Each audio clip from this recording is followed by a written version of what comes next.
Χαίρετε, γεια σας, γεια χαρά. Είμαι η Νικολέτα και πόσα έχω να σας πω. Καταλάβατε τι σας ευχήθηκα. Ευχήθηκα να είστε χαρούμενοι. Σας ευχήθηκα υγεία, υγιεινε, υγεία, γεια. Ή και τα δύο, υγεία και χαρά. Γεια χαρά, ήθη χαίρον. Στις επιστολές έγραφα νερόσο, να έχεις ρόμη, δύναμη. Κρατήστε το για τα email. Σας χαιρέτησα, διότι οι πρόγονοί μας, οι αρχαίοι Έλληνες, μας έμαθαν να χαιρετάμε καθημερινώς ο ένας τον άλλον.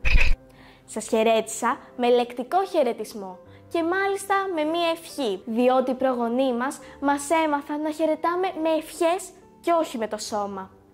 Οι περισσότεροι ανατολικοί λαοί χρησιμοποιούν σωματικό χαιρετισμό, όπως υποκλήσεις, παραδείγματος χάρη οι Ιάπωνες.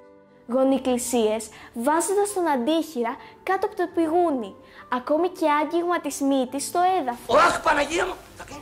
Για τους Έλληνες, οι υποκύψεις είναι ανεπίτρεπτες. Δεν προσκυνούν, δεν λυγίζουν τη μέση, δεν σκύβουν το κεφάλι, ούτε προς το βασιλιά, ούτε προς το Θεό. Λεκτικοί χαιρετισμοί απαντούν στις ευρωπαϊκές γλώσσες. Μάλλον, οι Έλληνες το μετέδωσαν και στους γύρω λαούς.